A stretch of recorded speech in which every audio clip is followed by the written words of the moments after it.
देखो, जिंदगी में कोई भी आदमी हो, वो इतिहास तभी रच सकता है जब उसके अंदर एक जिद आती है, वरना तो एक नॉर्मल आदमी अपनी जिंदगी यहाँ पर इस दुनिया में हमारे बीच बिता करके मर के चला जाता है और मरने के बाद तो उसे कोई याद भी नहीं रखता। इतिहास रचने के लिए सबसे बड़ा और जो मेन सोर्स होता है ना, वो होता है आपका बिलीफ सिस्टम।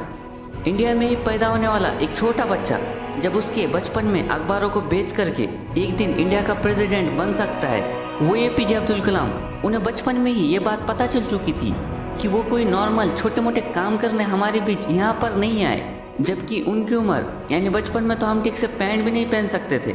बिलीफ सिस्टम इतना ताकतवर होता है ना कि मेरी कौम, जिसने ना जाने कितनी सारी प्रॉब्लम को बचपन में फेस किया, लेकिन एक दिन जब उसने नॉर्थ ईस्ट के एक लड़के को एशियन गेम्स खेलते हुए और जीतते हुए देख लिया, तो उसी टाइम उसने अपने मन में ये ठान लिया कि मैं भी अपने स्टेट का नाम ऐसे ही रोशन करूंगी। हालांकि उसने कभी बॉक्सिंग भी नहीं करी थी, लेकिन उसके बाद भी आज हम में से हर कोई उसे जानता है और उसका नाम बड़े ही शान से लेता है।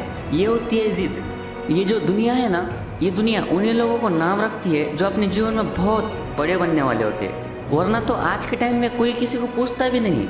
भगत सिंह को आज हम में से हर कोई जानता है। उसके माताजी ने उससे बोला, बेटे तेरी शादी तय हो गई है, अब घर में और भी ज्यादा खुशियां आएंगी। लेकिन भगत सिंह उसी टाइम कानपुर चिट्ठी लिख करके भाग गए और बोला, मैंने अपना ये शरीर पूरे देश को दे दिया है, किसी एक लड़की को नहीं दे सकता, पूरे देश को देना चाहता हूँ ये शरीर। इससे साफ पता चलता है कि केवल जिद्दी आदमी ही अपने जीवन में कुछ बड़ा कर सकता है, वरना तो एक एवरेज आदमी इस धरती पर रहता है और एक दिन चला जाता है। हे कम ऑन, जिंदगी में कुछ बड़ा करने की कोई भी उम्र नहीं होती।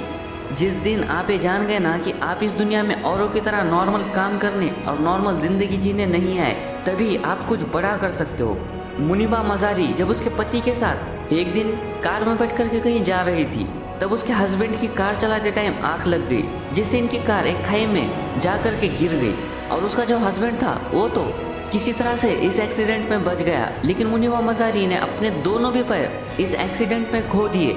और जब हॉस्पिटल में उसे ले जाया गया तो डॉक्टर ने बोला, अब तो कभी माँ नहीं बन सकती, अब तो कभी माँ नहीं बन सकती, शरीर की आधे से ज्यादा हड्डियां तो तेरी टूट चुकी है। और कुछ टाइम बाद उसके हस्बैंड ने भी उसका साथ छोड़ दिया, उसे तलाक दे दिया। एक औरत को उसका हस्बैंड तलाक दे दे, अपने से दूर करे, वो भी ऐसी कंडीशन में, तो उस औरत पर क्या बीती होगी। लेकिन इतना सब हो जाने के बाद भी उस लड़की ने हार नहीं मानी। इतनी सारी मुसीबत के बावजूद भी उसका बिलीफ सिस्टम इतना ताकतवर था ना कि आज पूरा देश मुनीबा मजारी को आयरन लेडी ऑफ पाकिस्तान के नाम से जानता है। हे कम ऑन, जिंदगी में कुछ बड़ा करने की कोई भी उम्र नहीं होती। जिस दिन आप ये जान गए ना कि आप इस दुनिया में औरों की तरह नॉर्मल जिंदगी जीने नहीं आए, तभी आप कुछ बड़ा कर सकते हो। मलाला यूसुफजई, पाकिस्तान की एक 12 साल की लड़की, जिसने एक बार बोल दिया, उसने एक टीवी इंटरव्यू में बोला कि तालिबानी हम लड़कियों की पढ़ाई को नहीं रुका सकता। वो होता कौन है हम लड़कियों की पढ़ाई को रुकाने वाला? तालिबानियों के पास ये अधिकार नहीं कि वो हमारी पढ़ाई को रुका दे। मैं पढ़ना चाहती हूँ और पढ़कर ही मानूंगी। और थोड़े दिनों बाद ही 2012 में एक आदमी मलाला की स्कूल बस का दरवाजा खोला और स्कूल बस में घुस गया, अंदर चला गया और पूछा, इनमें से कौन है मलाला? उसने कहा, मैं हूँ मलाला। उसके ऐसा कहते ही उस आदमी ने 3 गोलियां मलाला के सर में दे मारी। लेकिन मलाला का बिलीफ सिस्टम इतना मजबूत था ना कि 3 गोलियां लगने के बाद भी मलाला आज हमारे बीच जिंदा है। अगर से यही 3 गोलियां मलाला की जगह किसी दूसरे को लगी होती ना, तो शायद वो जिंदा नहीं बचता। और नोबेल पीस प्राइज, दुनिया का सबसे बड़ा अवार्ड, मलाला को केवल 17 साल की उम्र में मिला।